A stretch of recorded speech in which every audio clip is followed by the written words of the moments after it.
Hey there, folks. Well, buckle up and buckle in because today I'm going to mess with your head a little. What I'm about to say is going to challenge your assumptions, so just make sure you're ready for that kind of thing. Is everybody ready? Good. Let's continue. Now, I bet right now, in your pocket or your purse, you have a set of keys. The keys to wherever it is you live. I bet that when you leave the place where you live, you use those keys to lock the door. I want you to answer this question without thinking about it first. Just say the first thing that popped into your head. Also remember that I will not actually be able to hear you. The question I want to ask you is, why? Why do you lock your door? And of course the answer that instantly comes out of you is, because if I don't, someone will break in and take my stuff. But you know that's not really true, right?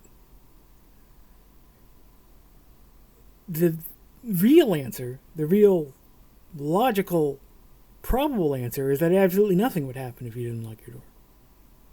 Nothing. Because in order for someone to break in and steal your valuables, first of all, they'd have to know your door's not unlocked, or they'd have to be doing the incredibly conspicuous thing of going door to door, trying every door to see if there's one that's unlocked. And that's the kind of thing that attracts people's attention. And even if they did somehow know your door was unlocked, you would have to have a door that is far enough away from prying eyes that no one would see them go in and out with your stuff. Honestly, home burglaries are relatively rare, especially if you live in the suburbs. And yet, we all lock our doors when we leave. We all believe in locking our doors when we leave, obviously. And it really feels like if we don't, we will definitely get burgled.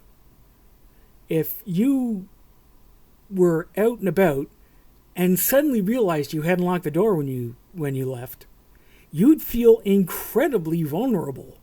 And when I say you, I'm also including me. I'd feel the same way. But why? It amounts to something that's only the tiniest bit more than a superstition. It's not a superstition because it is based on something real. People do get burgled. But the risk is so small that the difference between it and superstition is, shall we say, paper thin. And the thing is, nobody questions this, of course, except total weirdos like me. We all just accept that you have to lock the door when you leave. But maybe it's because I was a latchkey kid, but this is the kind of thing I think about. The thing is, this locking up thing, it's an example of how we think about security in general. I was just reading this morning about some hospital spending a whole bunch of money on metal detectors for, security purposes. And I had to ask myself, well, but why?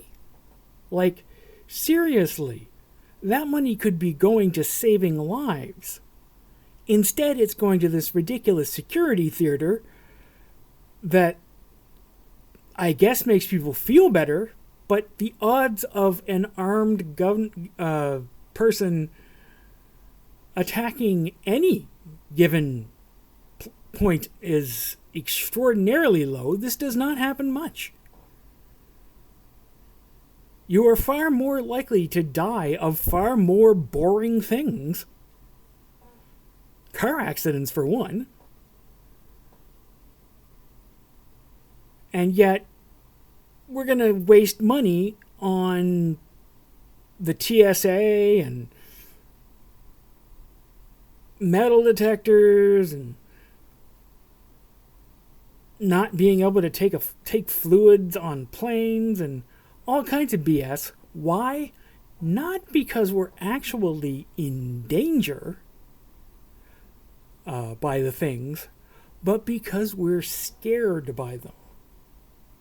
That's why it's called terrorism. It scares people. It scares people into harming themselves by wasting money and inconveniencing themselves for a risk that is absolutely minuscule.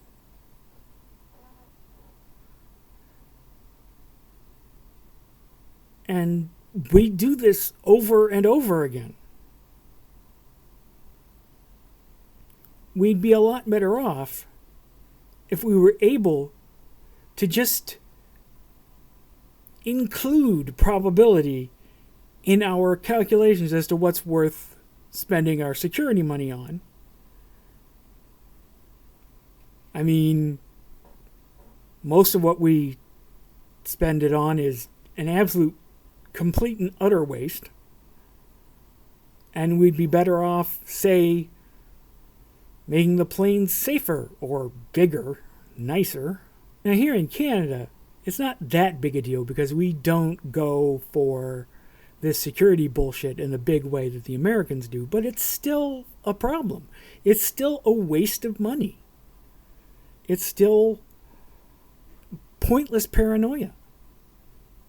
You have people who are afraid of things that are never ever going to happen to them, while they're ignoring, say, heart disease coming in on them, which is way more likely to kill them, especially if you're a man.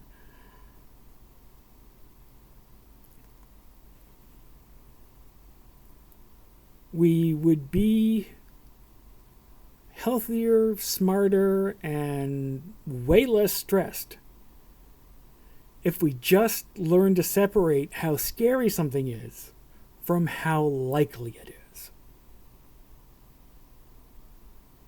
But until then, we're just going to keep wasting millions and billions of dollars on bullshit that's about as effective as a lucky rabbit's foot.